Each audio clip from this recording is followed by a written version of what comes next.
கண்காணிக்கும் ஏலியன்கள். நாசா கண்டுபிடித்த மர்ம பொருள் என்ன அது? சூரிய குடும்பத்திற்கு கொஞ்சமும் சம்பந்தமே இல்லாத ஒரு பொருள் பூமியை நெருங்கி கொண்டிருக்கின்றது. இந்த பொருள் எங்கிருந்து வந்தது என்பது குறித்து தெரியவில்லை.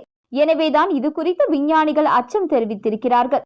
அநேகமாக இது ஏலியன் ஸ்பேஸ்ஷிப்பாக கூட இருக்கலாம் என சொல்லப்படுகிறது. ஹாப்பிள் விண்கலம் தொலைநோக்கியின் வைட்ஃபீல்ட் கேமரா மூலம் கடந்த ஜூலை 21 இந்த பொருள் கண்டுபிடிக்கப்பட்டது.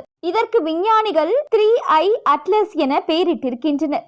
இதுவரை மொத்தம் 3 பொருட்கள் மட்டும்தான் இது போன்று கண்டுபிடிக்கப்பட்டிருக்கின்றது. அதில் இது 3வது பொருளாகும். முதலில் கடந்த 2017 1i என்ற பொருள் கண்டுபிடிக்கப்பட்டது. அதன் பிறகு இரண்டாவதாக கடந்த 2019 2i எனும் பொருள் கண்டுபிடிக்கப்பட்டது. இது போன்று விண்வெளி பொருட்கள் வேற்று கிரக தொழில்நுட்பமாக இருக்கலாம் என்ற விவாதங்களும் நடைபெற்று வருகின்றன. 3வதாக கண்டுபிடிக்க பொருள் குறித்து ஹார்வர்ட் விஞ்ஞானிகள் அபிலாப் கூறுகையில், 3i அட்லாஸ் எனும் பொருள் வால் நட்சத்திரத்தை போல தெரிந்தாலும் இது சொந்தமாக ஒளியை உமிழும் தன்மை